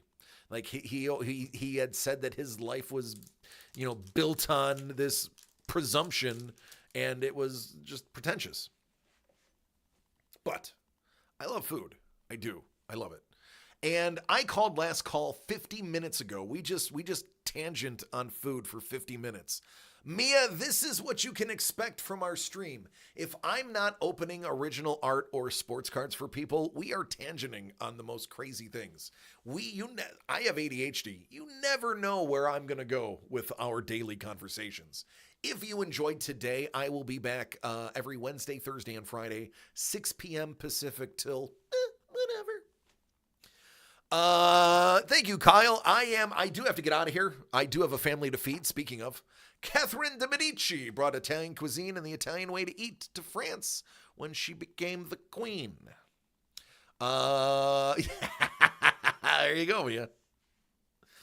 All right, let me just check the gate, make sure nobody ordered anything while I was not paying attention to my phone. Okay, we're good. All right, folks, listen, it is sumo.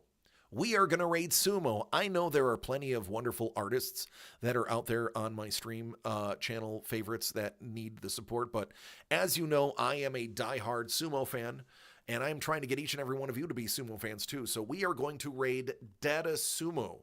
Data Sumo is hands down the best sumo stream on the planet right now. I don't even know if he knows how good he is, but literally hundreds of people are starting to watch him, and I was there in the very beginning when only 10 people were watching him. We are going to raid him.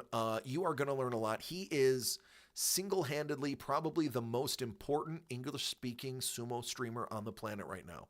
And I'm not saying that in hyperbole. If you don't know anything about sumo, but you want to learn, this stream is going to teach you everything you need to know. I personally have learned so much from Data Sumo. He gives you all of the specs on every single Rikishi that is fighting. He goes over when there's pauses about the different symbols and what things mean in sumo. He doesn't talk a lot. He lets sumo speak for itself, but he puts the data out there. I highly recommend, even though right now it's a lot of the earlier matches, these are a lot of the unsung guys, the up-and-coming sumo fighters. You'll even see the arena doesn't have a ton of people in it. Now is actually the perfect time to learn about it, because you don't have a ton of people screaming all over the screen about the people that are on there. So we are going to raid Data Sumo. Let me just pull him up real quick.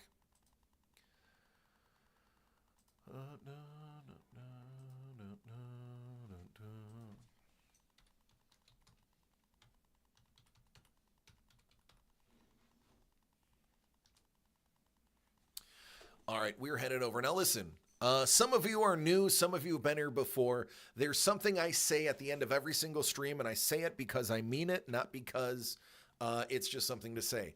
Folks, listen. I love each and every one of you. Please take care of yourselves and each other so we can do this again tomorrow. We need to sell Carlos out tomorrow. I feel like that's the right thing to do. So let's get ready to see some beautiful art. Let's get that Hulk so that I don't end up buying the last 4. Please, somebody save me. Take care. Be safe. I love you all. Good night. Let's learn some sumo.